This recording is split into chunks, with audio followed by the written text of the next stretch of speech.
a photo of President Reagan, Ronald Reagan. And Ronald Reagan, he was the president of the U.S. in the past. And here I have an article called On the Issues, and it goes Ronald Reagan on immigration. President of the U.S. 1981 to 1989, and Republican Governor of California. In 1986, IRCA amnesty in exchange for tough border and penalties. Rising levels of immigration led to the Immigration Reform and Control Act of 1986, which is the IRCA. It provided amnesty for 3 million illegal immigrants in return for increased border security and penalties for companies knowingly hiring illegal immigrants. Aside from creating the H-2A visa for seasonal employment, IRCA failed to create new avenues for illegal immigration. The combination of amnesty and inadequate avenues for legal immigration exacerbated the problem of illegal immigration. So that would be one reason why we're dealing with some of the issues that we're dealing with today. Is a lot of times I've been hearing a lot of complaints with African American people. Some will say that they don't like the Obama administration because it didn't do enough for blacks, and then there's problems with economics and jobs and what have you. But there are presidents before Obama that set a lot of these things into motion, and there are a lot of issues that happened prior to where we're at now.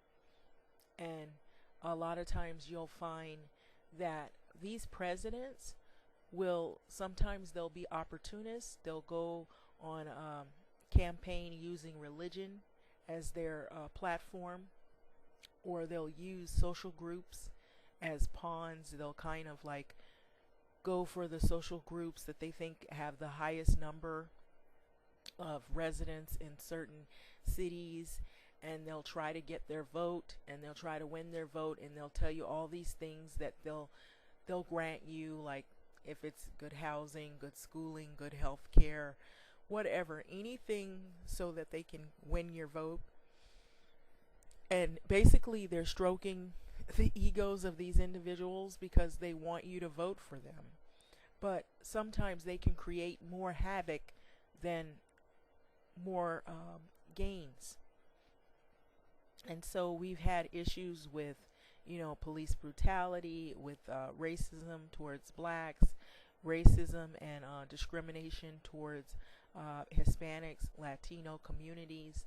And a lot of times I feel like these presidents put oppressed minorities against oppressed minorities. And a lot of times I feel too that, and these are opinions also, coupled with some facts from past to up to now, I feel like they target the poor. Political propaganda, all of these stereotypes usually will target poor people and people who are oppressed, and they'll always, almost always, paint blacks as being criminals, and they don't look at the areas that they're talking about. They'll talk about neighborhoods that have a high percentages of blacks, and they always focus, and they as in like Bill O Reilly and probably some of the others who will always call themselves fact-checking, and they'll always focus on neighborhoods that have a high percentage of African American residents. But most of these African American residents are over-policed by militarized policing. There'll be real brutal police interrogating people who they'll jump on them, they'll handcuff them, they won't even really, read them the rights. They just kind of go in there as if they're criminals, not even knowing whether it's a mother, it's a grandmother, or somebody that has a job and works, and that doesn't have a prior record of criminal activity. That's of no harm to anyone. It could have been some type of minor mishap, but they'll go in there and they're ready to kill, and they're ready to maim, and they're ready to jail someone without getting the proper facts as to why they're arresting the individual. And if you have black skin, they are ready to attack you right away and paint you as the criminal. And we have other criminals that are in our societies that aren't black, and they almost never really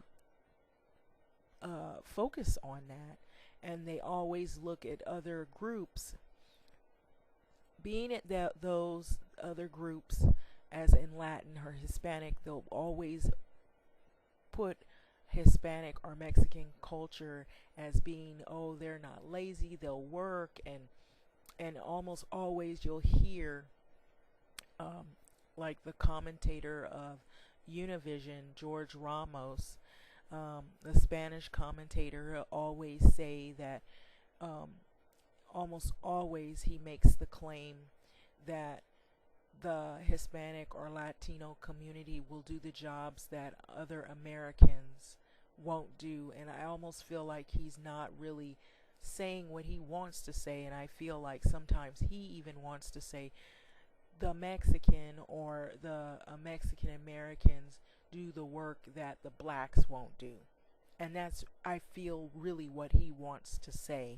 And he won't say it because he wants to be politically correct. But a lot of this racism will come from prior presidents that have been in office before because of the things that they have set in motion. And Ronald Reagan is one of them on the immigration issue. And if you look up some of the things that he's done, I believe he has a lot to do, not only him, but other presidents even before him, with the stereotypes and all the hatred and the bitterness and the racism towards blacks. And then they use other minority groups that come here, and they may have the same issues with crime and gangs and destruction and killing one another, but they will never talk about that. They almost always focus on what blacks are doing or haven't done in America, and why they have so many demises. It's like they'll use the term victim culture or welfare queen, and so Ronald Reagan has used the term welfare queen to talk about black females, and he has used that for his campaigns in the past. And so a lot of that is where you hear whites will say, oh, blacks are on the welfare, it's all blacks. And I'll be honest with you, it isn't all blacks. A lot of times there will be whites on welfare, there will be a lot of Hispanic people on welfare that come to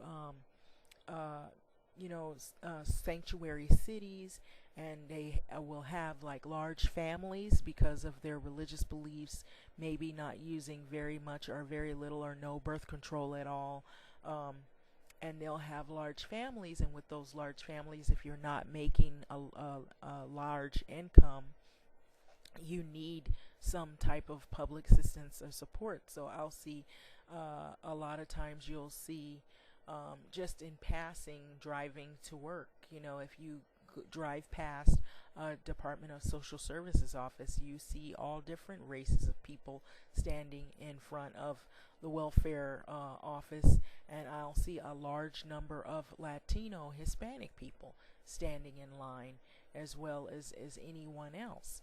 So they don't make mention of that. So I saw on NPR there was an article called "The Truth Behind the Lies of the Original Welfare Queen."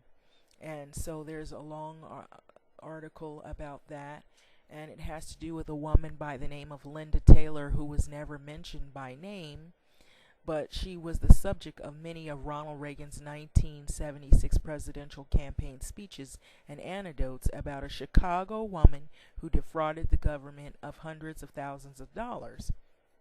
And while Reagan's critics on the left argue that the woman was a fabrication, Levin reminds us at length that she wasn't a fabrication.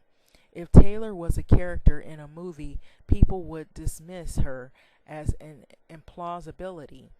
She really did bilk various government programs of hundreds of thousands of dollars. She also burned through husbands, sometimes more than one at a time, and she was a master in disguise, armed with dozens of wigs, and she flipped through assumed and faked identities, employed 33 known aliases. She had different names, and Levin said that he refers to her as the Linda Taylor because that was the name she was known by at the time her high-profile trial for fraud came up, and she enchanted and charmed some of her marks, while others were deathly afraid of her. But Levin's story isn't merely fascinating, it also deepens the understanding of the narratives and the reality around welfare, the racial idea that don't neatly line up. In a popular imagination, the stereotype of the welfare queen is thoroughly raced.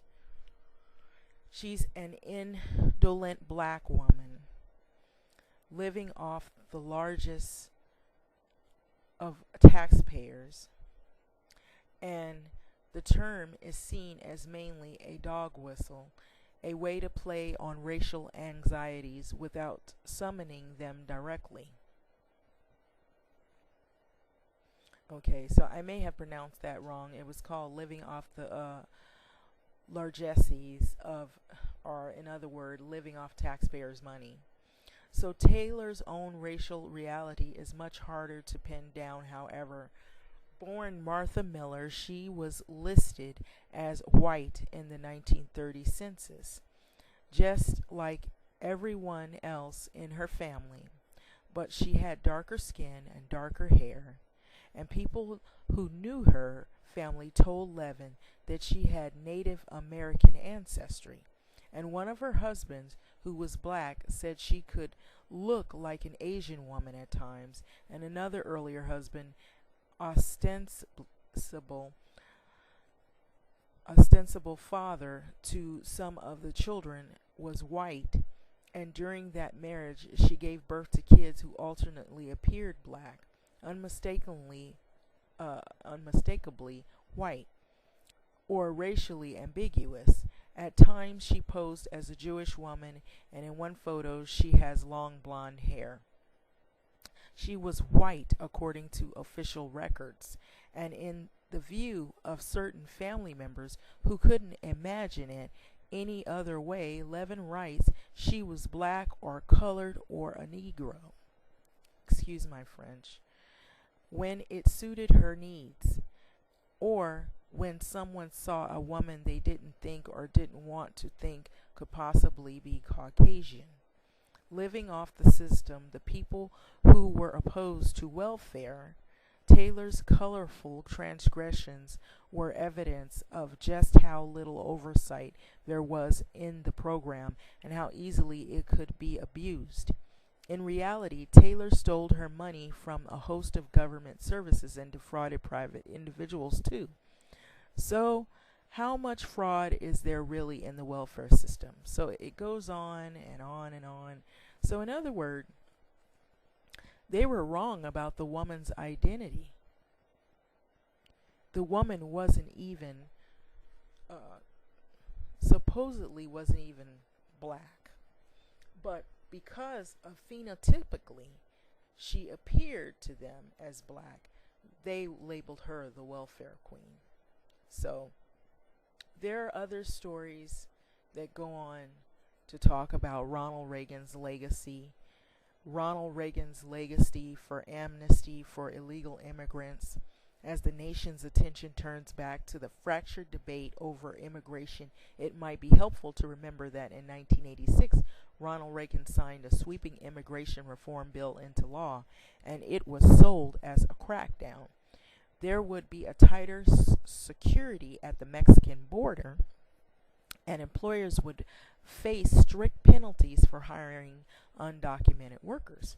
But the bill also made any immigrant who'd entered the country in 1982 eligible for amnesty, a word not usually associated with the father of modern conservatism. In his renewed push for the immigration overhaul this week, President Obama called for Republican support for a bill to address the growing population of illegal immigrants in the country. This time, however, Republicans known better than to tread near the politically toxic A word. Part of this aversion is due to what is widely seen as the failure of Reagan's 1986 Immigration Reform and Control Act. However, one of the lead authors of the bill says that unlike most immigration reform efforts of the past 20 years, amnesty wasn't the pitfall. We use the word legalization. Former Wyoming Senate Alan K. Simpson tells NPR Guy Raz, and everybody fell asleep lightly for a while, and we were able to do legalization. The law granted amnesty for 3 million illegal immigrants, yet largely considered unsuccessful because the strict sanctions of employers were stripped out of the bill for passage. So, Reagan and amnesty are not unfamiliar. So there's lots of articles. If you just go looking on the web, you'll find plenty of articles about Reagan not being the ideal president for the black community. So also I went on to find some other article having to do with 11 presidents who were very racist. You know, a lot of people talk about Donald Trump. They talk about how Obama, he hasn't done enough for black people. Let's imagine the unimaginable. Donald Trump was elected president in November, yes, president of the U.S., and let's imagine the impossible. He forced Mexico to build a border wall. Let's imagine the unthinkable. He deported millions of Latinos or a Hispanic community of people. Let's imagine the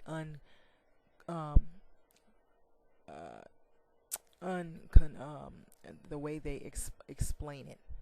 So it goes on. It talks about Black Lives Matter, Muslim Americans, and so forth. Some of the things, in other words, that have been big hot button topics of hatred from Donald Trump and his campaign position. So starting with president and going backwards, the 11th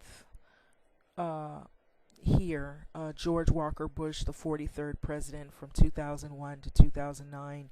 Not only did President Bush No Child Left Behind Act in 2003 increase the stranglehold on standardized testing on American children, test anti-racists have long argued were racist in the beginning, and the No Child Left Behind Act more or less encouraged funding mechanisms that decreased or did not increase funding for schools when students were struggling or not making improvements on tests, thus privately leaving the neediest students of color behind.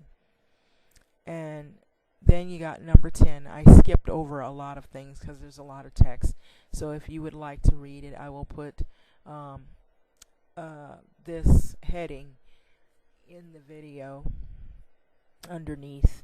Number 10 is John Calvin Coolidge Jr., the 30th president. President Bush's FEMA response to Hurricane Katrina. If any of you know that Kanye West, he said this president, he doesn't care about black people. And so I know that you all know about that. Well, it was pretty bad, and there's a lot of truth behind that, because President Bush's FEMA response to Hurricane Katrina seemed prompt when compared to Coolidge's handling the Great Mississippi River Flood of the 1927. So in a way, they're comparing it, saying that Bush, even though his response was very slow, they say that this particular president, he was even worse. So it says, while most white communities were saved, riverside black communities were flooded to reduce the pressure of the levees. And then these thousands of displaced blacks were forced to work for their rations under the gun of the National Guard and area planters, leading a conflagration of mass beatings, lynchings, and rapes.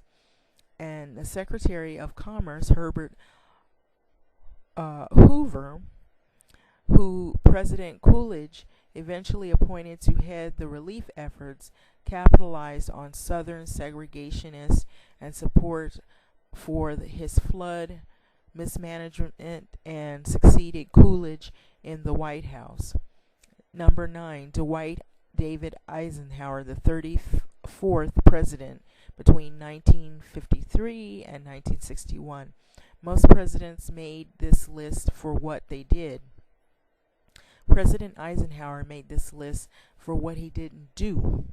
He made the list as a representative of all of those U.S. presidents who did nothing to stop the trepidations of slavery and segregation and mass incarceration.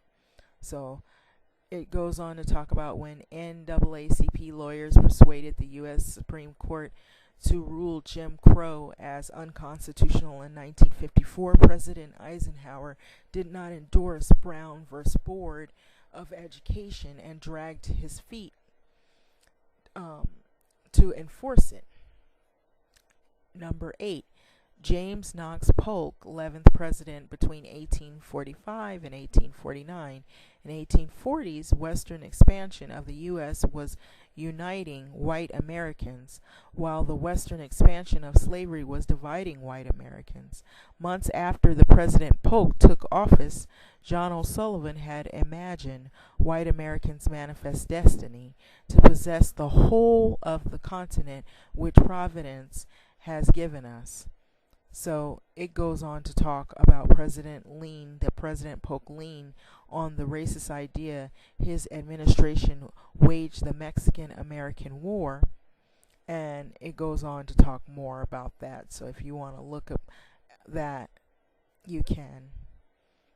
And it has a lot to do with racism against the long history of racism against Mexicans inside and out of the border, and the history of racism that is now fueling the campaign of Donald Trump. So it talks about that, and so I'll get to that whole thing right there because that's important. Because when you look at this, blacks have experienced a history of racism and segregation and hatred, and Mexicans also have experienced very similar issues. And so let me read a little more. So Mexico, nearly all of what is now an American Southwest, okay? It says from the war spoils of the U.S. seized from Mexico, nearly all of what is now an American Southwest, a gargantua land seizure that mirrored an ongoing violent seizure of the Native American land and the ongoing violent seizure of black labor.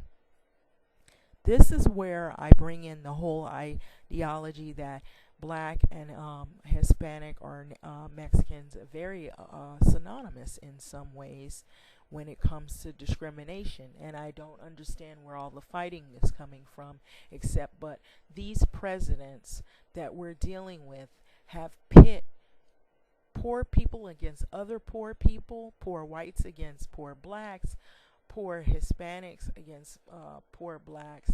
You know, they've put even blacks who are Latino class against black Americans.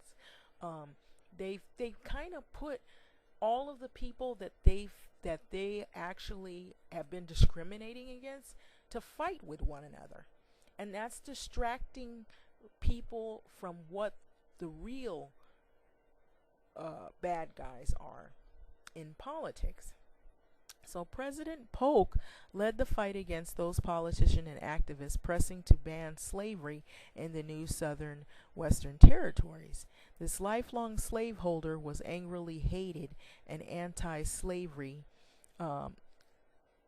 Americans as the leader of the Western marching slave power. Indeed, President Polk wanted slavery to extend, to the Pacific Ocean.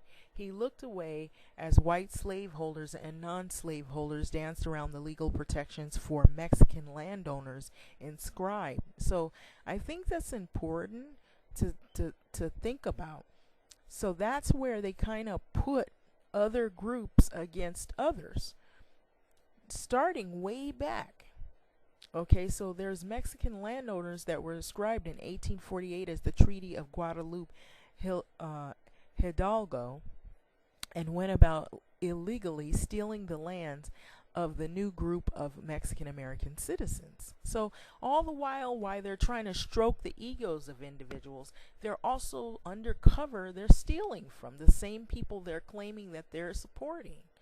So President Polk started a forgeful history of the Mexican Southwest and a long history of racism against Mexicans inside out of the border, a history of racism that is now fueling the campaign of Donald Trump.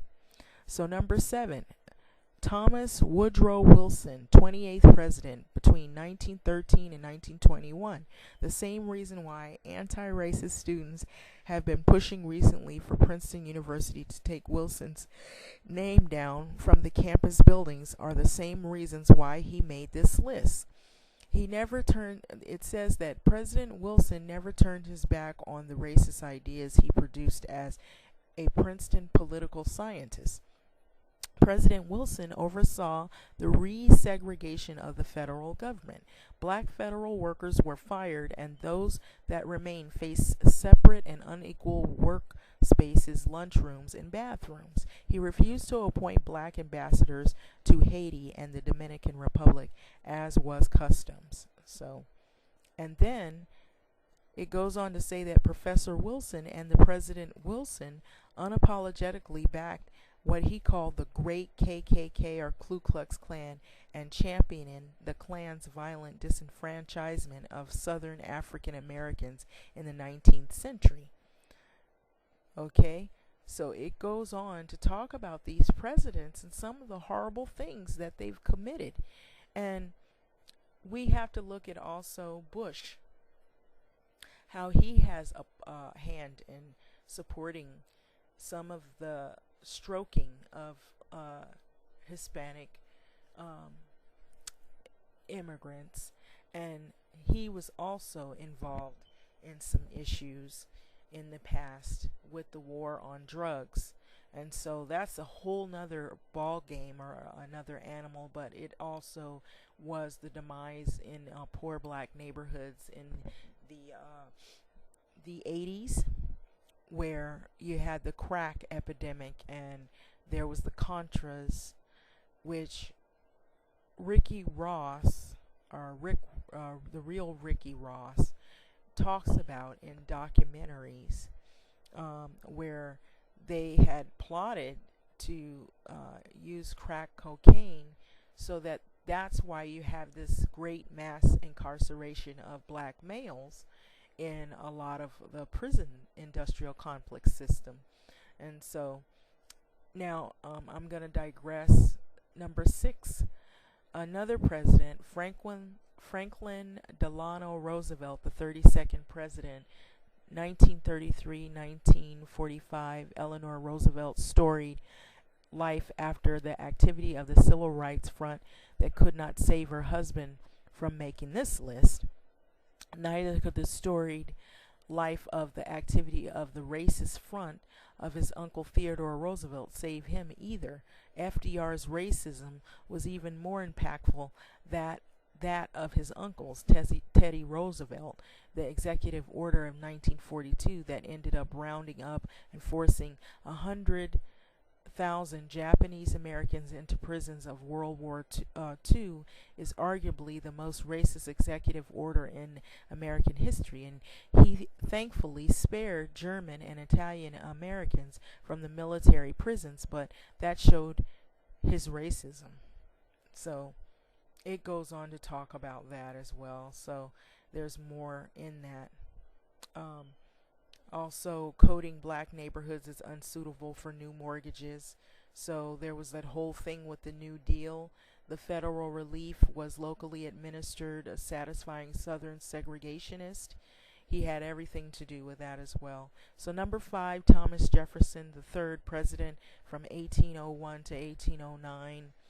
By the time President Jefferson took office in 1801, all men were created equal was a fast becoming a distant memory in the new nation's racial politics. President Jefferson had emerged with the preeminent American authority on black inferiority. His racist ideas, the blacks are inferior and to whites, and whites in the endowments of both body and mind, and so on and so forth. So those of you can look that up as well. Number 4 was James Monroe, the 5th president, 1817 to 1825. If Jefferson was the brainchild of colonization movement, President Monroe is the pioneer initiator. So he had his hand in a lot of things that were extremely racist as well. I'm not going to read through all of it. There's also a Ronald Wilson Reagan, the 40th president from 1981 to 89, and that is Ronald Reagan himself, where he brings up the welfare queen myth. And then number 2, we have Andrew Jackson, the 7th president between 1829 to 1837. Yes, the president of the U.S. Treasury is planning on putting on the back of Harriet Tubman. Is the second most racist president of all times. Ironically, he attracted the same demographic groups, less educated, less affluent white men that Trump is attracting these days. So it says Jackson stepped into the U.S. presidency as a wealthy Tennessee enslaver and military general. So we'll stop at that with him, because Andrew Johnson, number 1, 17th president between 1865 and 1869. Democratic from Tennessee, was sworn into presidency after John Wilkes Booth assassinated Abraham Lincoln days after the Civil War ended, when President Johnson issued the Reconstruction Proclamation about a month later. On May 29th, in 1865, he deflated the high hopes of civil rights activists, and it goes on to talk about him: amnesty, property rights, voting rights to all but the highest Confederate officials, most of whom he pardoned a year later. And then it talks about how later he ordered the return of the land, pardoned Confederates, null and void. Those wartime orders were granted blacks 40 acres and a mule, and removed many of the black troops from the South, feeling empowered. And we know what happened with the 40 acre and a mule theory. That didn't work well for blacks, and that's what we're still in awe and arguing about even to this day, which is sad. So it's just, there's a lot of anger, and there's a lot of frustration in American societies today with all of the things that we're experiencing. And a lot of times we hear a lot of hate towards black did this, blacks are criminals, blacks are all these horrible derogatory names. And I have countless comments that I've seen, and the craziness about this whole thing, the irony of it all, it's coming from certain people that are either white or Mexican racist people, which is the crazy thing. So I'm going to go on to show some clips of, I'm just going to pull a city out of the hat. In other words, I'm just going to think of a city that has a high concentration of Latino and Hispanic groups. and some of the issues that they're fighting about on immigration issues. And I'm just going to just go through all of it, and then I'm going to go to an article, and this might shed some other light as to why there's so much that isn't being said and isn't being showed. I don't know if people are realizing what has happened just even in the city of Los Angeles itself. Los Angeles is a sanctuary city. Los Angeles has a high percentage of Hispanic, Mexican, Latino culture. And it still has a percentage of blacks, it has a percentage of whites, it has a percentage of foreign whites, it has an Asian population, Cambodian population.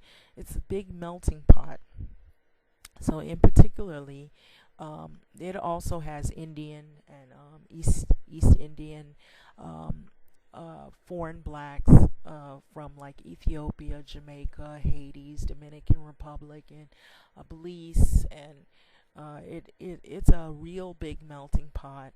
And the city has a lot of beauty, landscape, mountains, palm trees, places people like to travel to, like Hollywood, and there's other parts of California as well outside of Los Angeles that have a lot of beauty and scenery, and there's a lot of fun theaters and places to go. But with that being said, there's a lot of unseen things that people are unaware of, even in the city of Los Angeles, here in the city of angels, as they call it. So you had these presidents that I was talking about or referring to. I feel like a lot of the political rhetoric and campaigns have created divisions between ethnic groups and have created fighting and created this need for the competition of housing and jobs and having a status here in the inner cities, as they would call it, or urban cities. And so you're going to see plenty of clips that, after you see this one clip, I'm going to talk about this one guy. He was pushed out of several meetings when Donald Trump was on the campaign trail, and he was spewing all of his rhetoric about immigration, and he would kick George Ramos out of some of the meetings, and they would get in heated political debates on immigration issues. And almost always you'll see this Latin or his there's so many different words, just like how they coin African American, black, in the Hispanic culture. He's a commentator. He's very popular for Univision. And a lot of times he'll always use this phrase. The reason why the Latino population or the Latin population is needed and immigrants are needed is because they'll do the jobs that other Americans won't do. And when he says that, sometimes I wonder, does he really want to say that Mexican or Latino people will do the jobs that black people won't do? And this is the thing that I feel like he really wants to say, but he won't say it because it's not politically correct, and it comes off as being racist towards the black community or the African American community. And I believe that's really what he wants to say for some reason, because the big issues that have happened in the past and even to now is jobs and job poaching and stealing of jobs and hiring illegal immigrants, paying them less wages for jobs that George Ramos always says that other Americans won't do.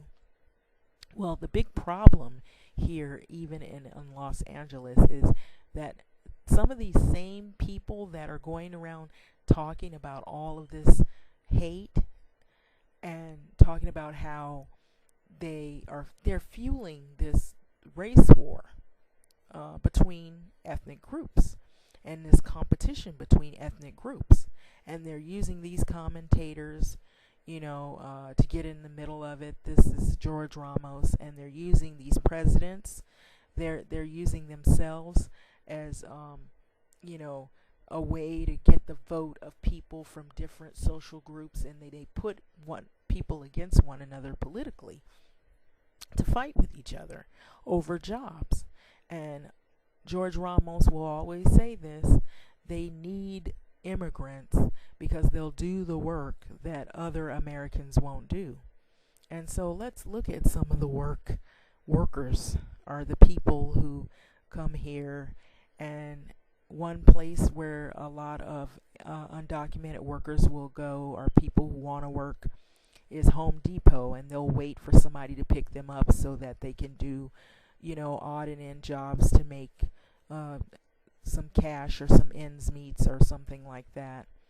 In LA, we have a lot of Home Depot, and people who want to pay people less than American workers.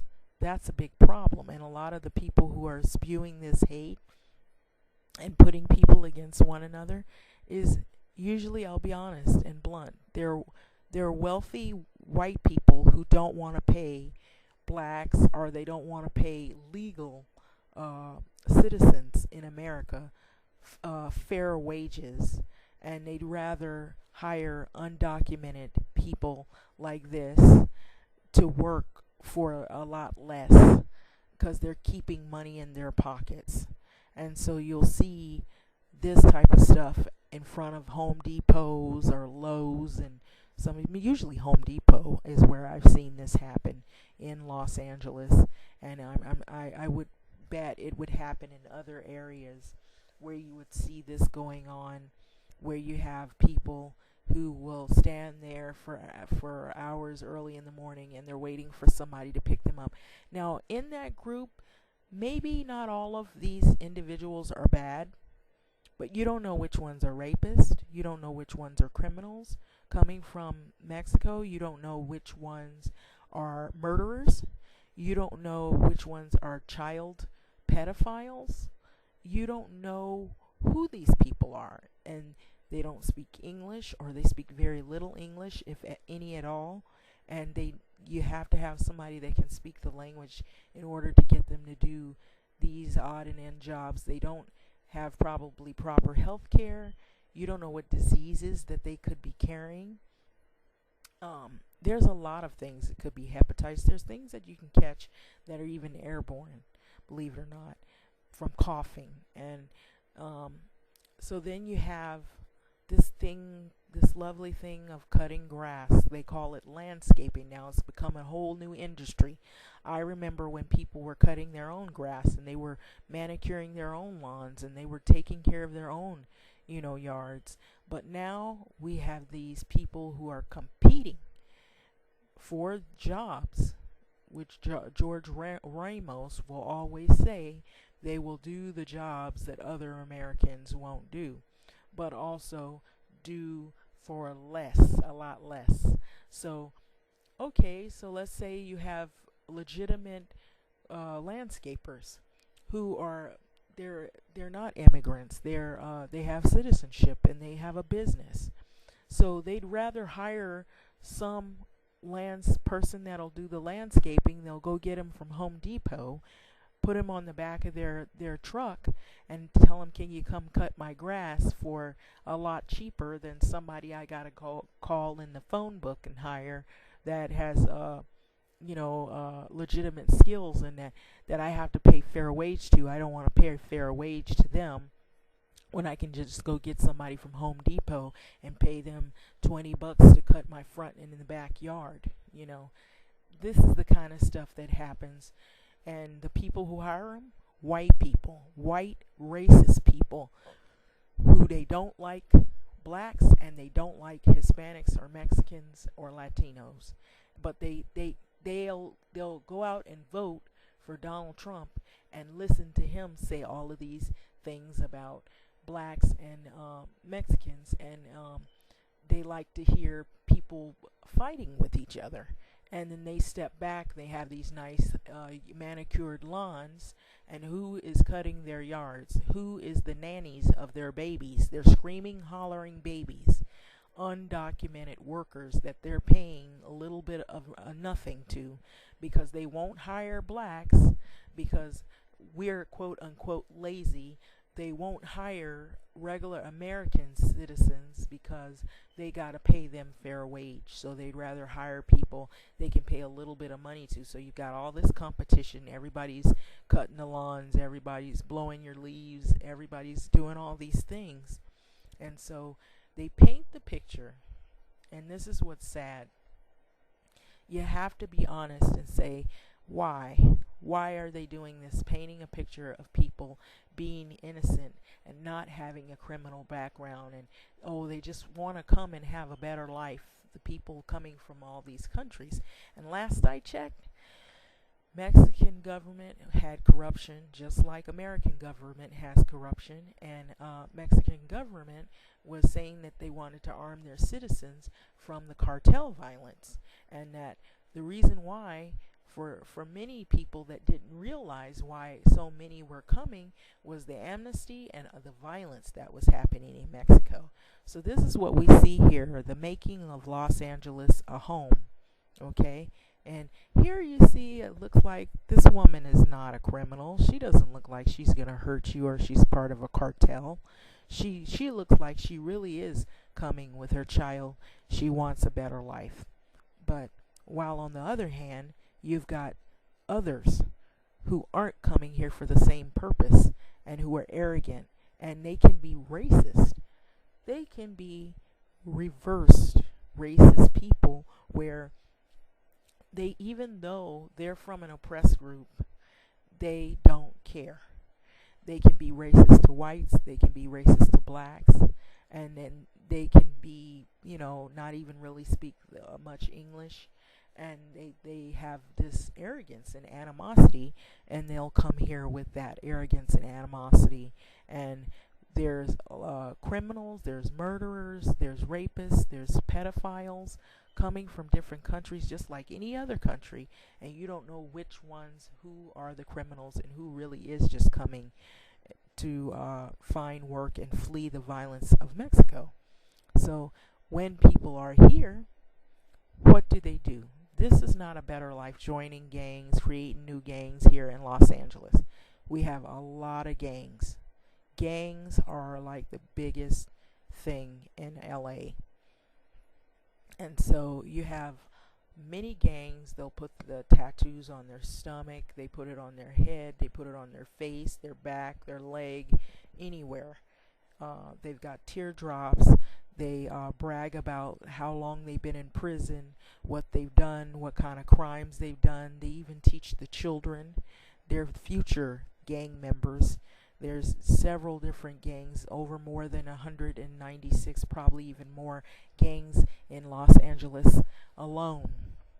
And you have the Mexican Mafia, which is a huge gang. It's MS-13.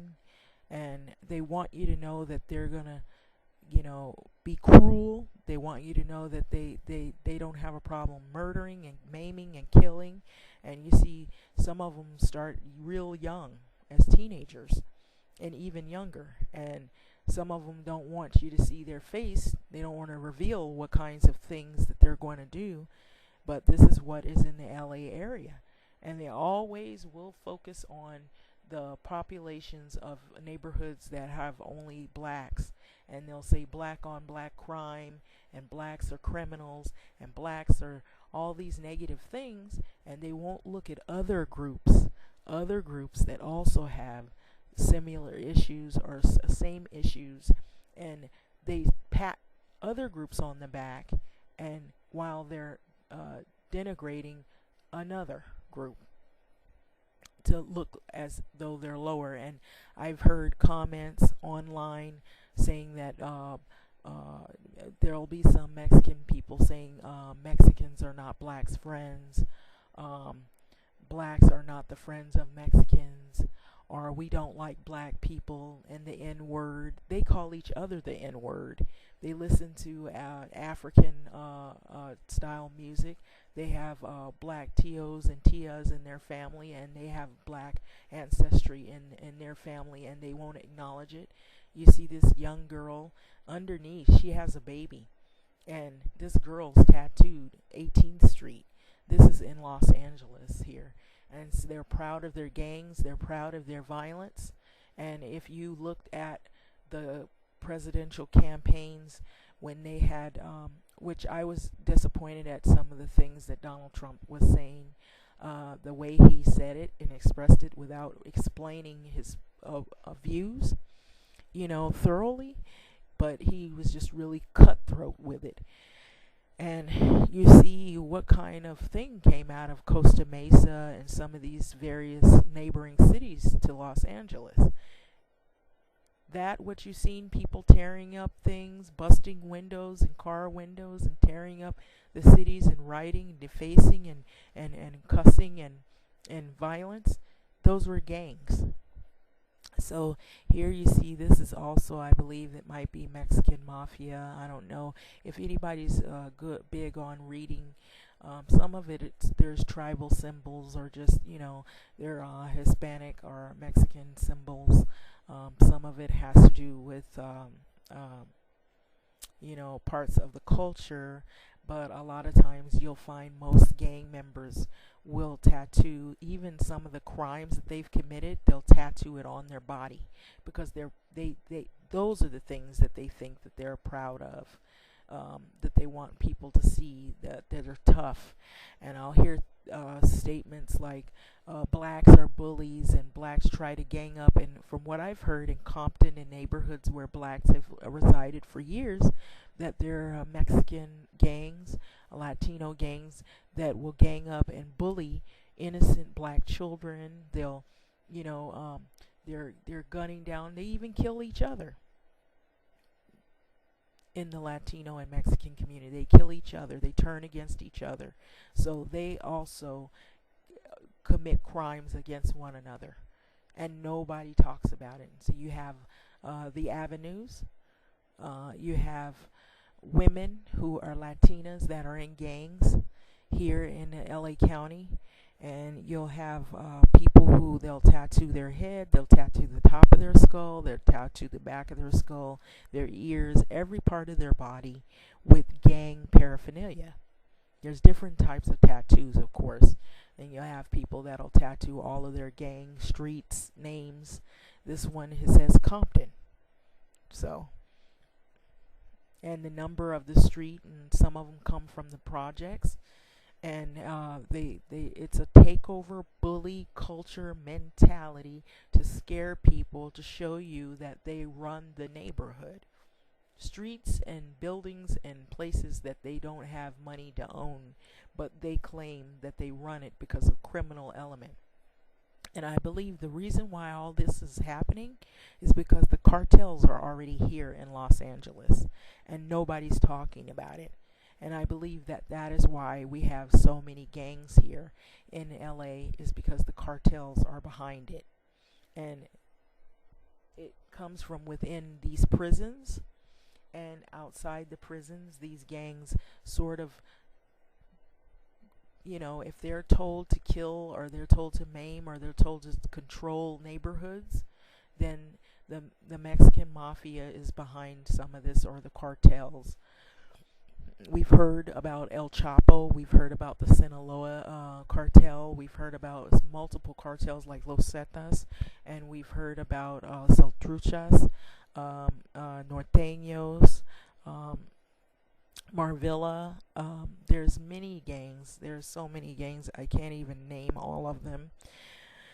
But you'll see the attire. You'll see all of some of the numbers of the streets will be on their chest, or they'll be on their face, or on their head, or on their shoulders.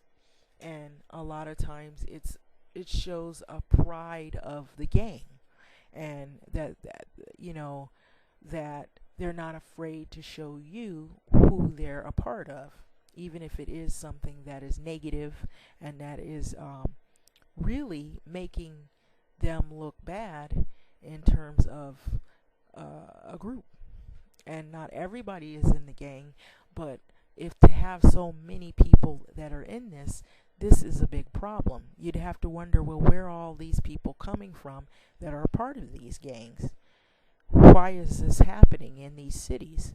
So it even goes further to extend when you hear George Ramos on Univision say that they're just looking for a better life, or they're just trying to get jobs and do the jobs that other Americans won't do. Who is he referring to? The other Americans. Whom is he really talking about? Is he talking about whites, blacks? Who are the other Americans? So those are the questions. And a lot of times these presidents in the past have created a lot of these stereotypes, but they never seem to focus on the people they've brought here, and they created this, and what they've done, and how these people behave. In the Hispanic culture, there is violence, there's killings, there's gangs. You know, it is not just in one group.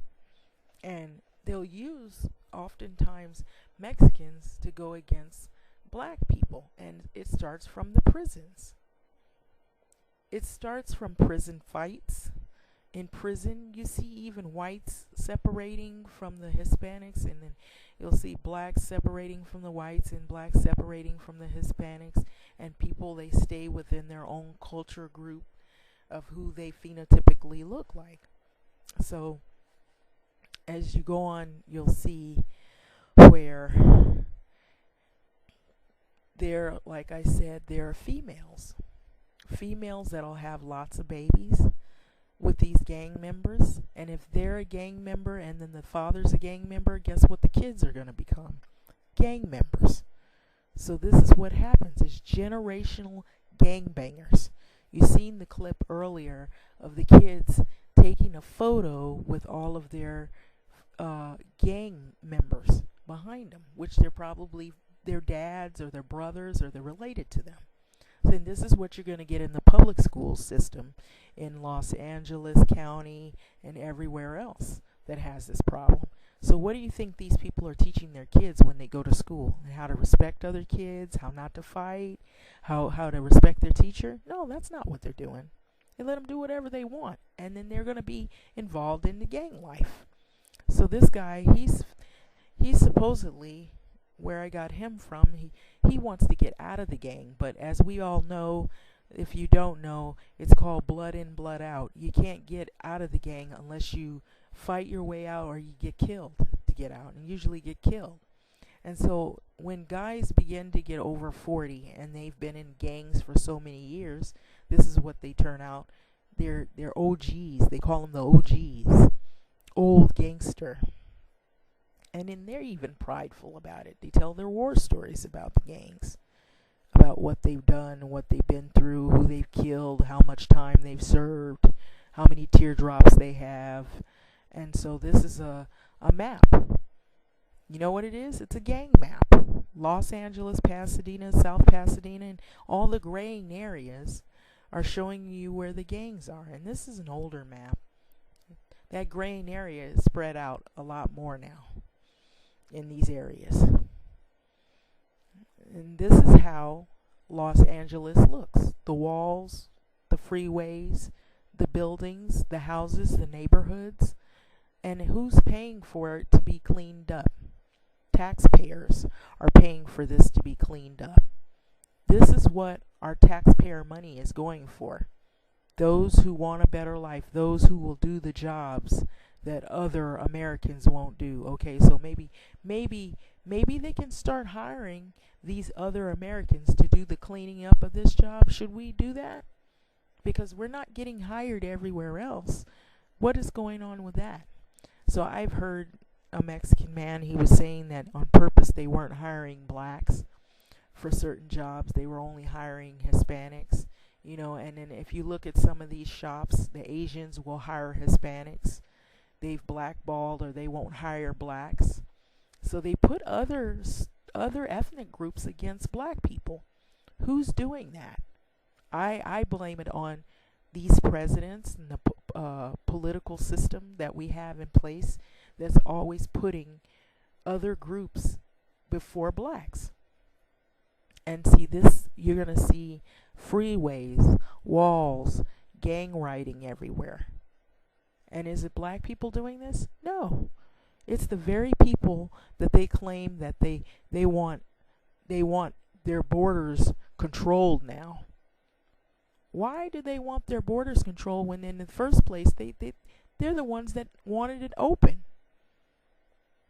I feel it's a conspiracy. I smell a conspiracy because I feel like they put this group over in these areas because they were putting them originally against blacks. Because if you look at the history of all of the presidents have done things against civil rights and black activism, they've done all kinds of things to derail black people all throughout history. So they said, if we can't do it the way we want to, then we'll put another ethnic group that looks closer to us or that has a percentage of white in them and put them against the blacks. And I believe that's where the fighting has come from. But when they did that, they didn't realize that not all of these people coming from these areas are working class people. No. Some of these people might be murderers, rapists, criminals, and gang members from their country, bringing their gang mentality here to the States. Now you have a bigger problem, the cartels. These are just the small street gangs. And if we have more than 196 street gangs in Los Angeles alone, I'm not even talking about the other cities that are our neighboring cities. So there's a whole lot more gangs than you know. And I believe they're controlled by cartels. Cartels are even worse than these regular street gangs. And these are supposed to be some really hardcore street gangs. So you see the writings on the wall. This is a neighborhood. This is by somebody's backyard or their house or in an alley. And it says Los Angeles 2015. Writing everywhere. When you go to school and you go to work, this is what you're going to see. You don't have to drive 10 minutes in Los Angeles without seeing this somewhere. This is on the street right here. Writing, scrolling, and a lot of times when they scroll these scrollings, if they cross out a name, that means they're going to murder someone. It's what I've heard. And when you look at the documentaries about gang culture, and then you're going to see freeways, bridge freeways, overpass areas. These are all Los Angeles infrastructure, all tagged up.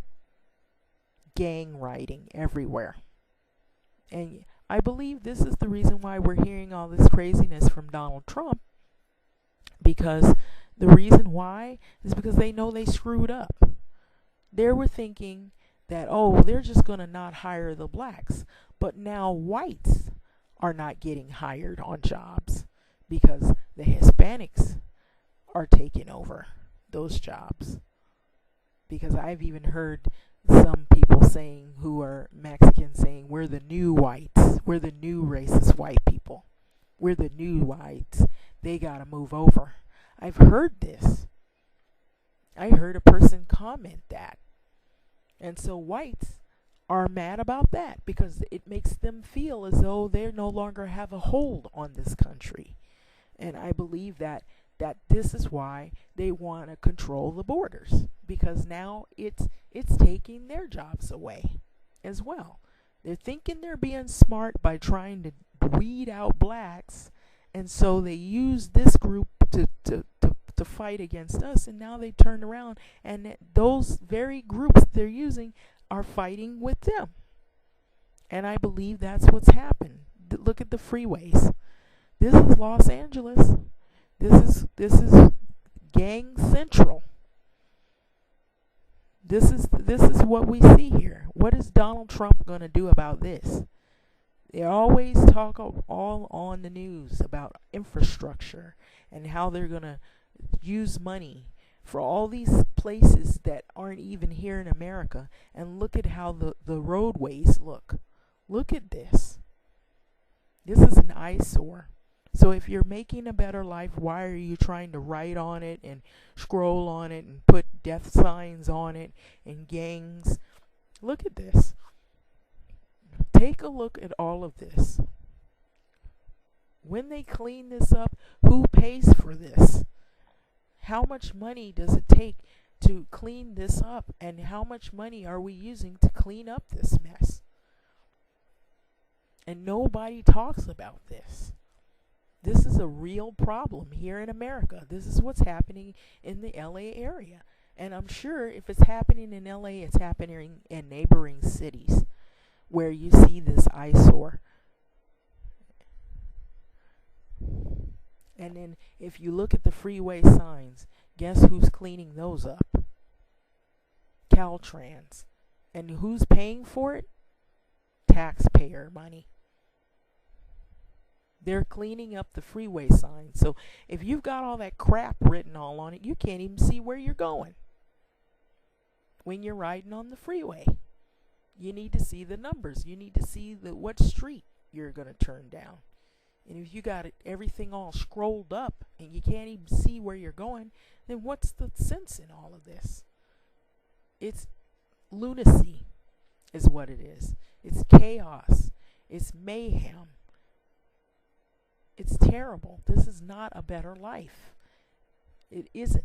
This is not showing that you take pride in where you're going and what you're doing in your life. You are destroying and defacing public property is what you're doing, and making taxpayers pay for it. Public property that you are destroying. And so you see the arrogance where there's the pride. On one hand, you would say, oh, we're just showing pride in our culture and pride in America. But you'd also notice that you have to put this flag ahead of the American flag. You see that? Because if you feel so much pride in your country, then how come you cannot do anything to stop the cartel violence there? How come you would leave that fleeing violence, come to another place and create havoc, writing all on the walls and scrolling and having all these gangs? And you know, some of these people are related to these gang members and they're not admitting it. You gotta be, because they're big families.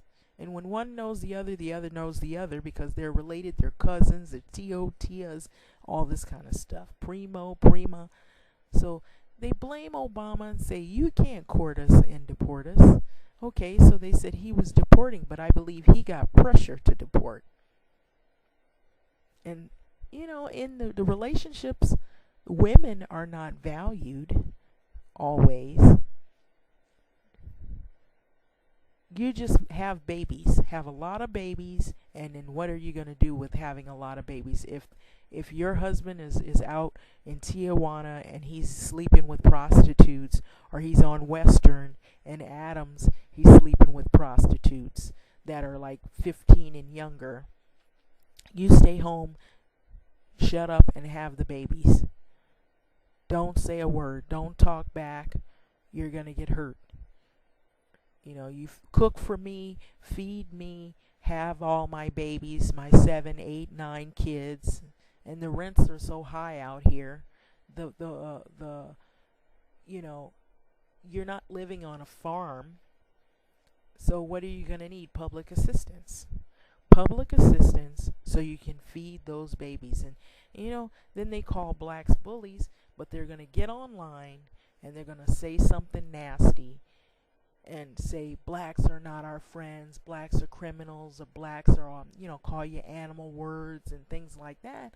But look at the kind of stuff that comes from out of these groups, that they also do crime and they also kill one another, and they come to neighborhoods and not everybody is doing the right things.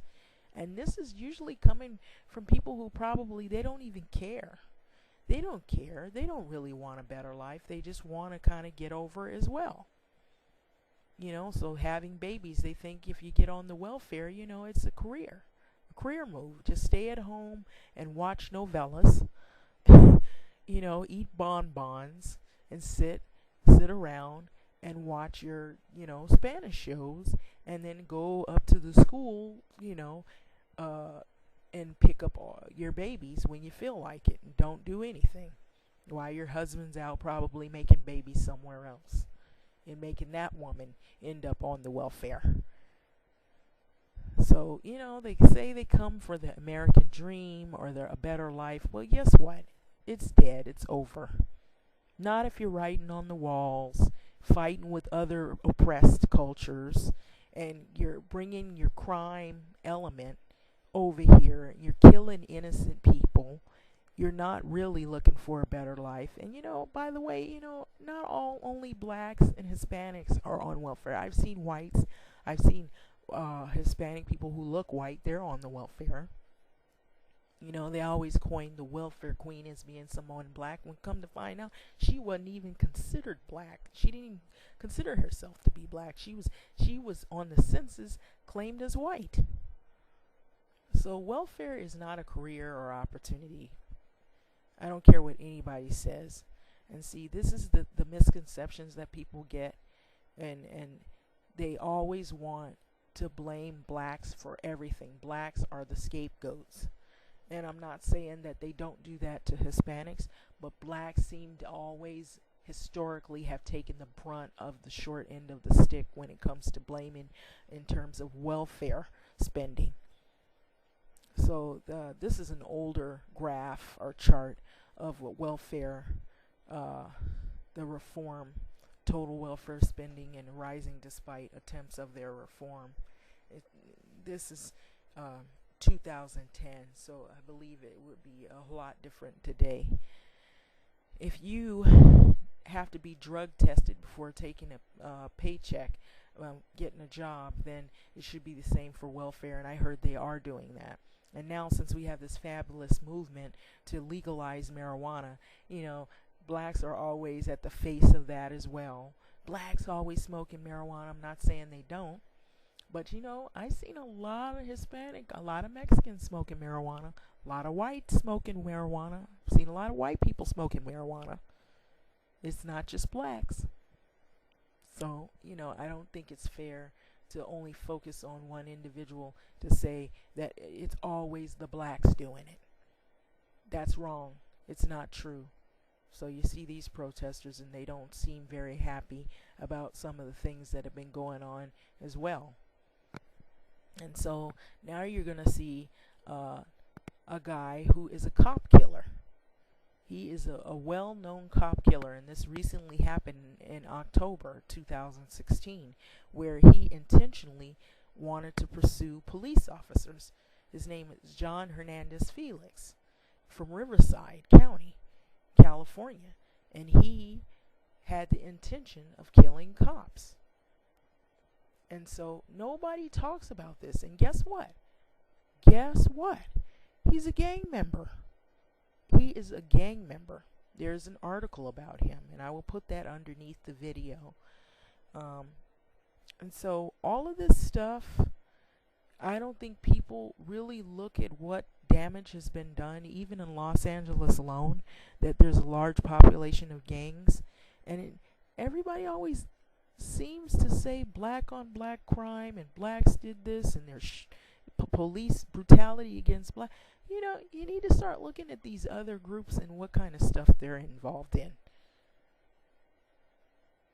Open your eyes and see what's really going on, because don't just focus on one group and not look at the others. It's just not fair. It isn't. And when you see that eyesore every morning, you have to drive to work, or you have to take your kids to school, and you look at the freeways and the roads all tagged up. So this is the people that do this. And then Donald Trump, even though they don't like what he said, there is some truth to some of the things that he had been saying.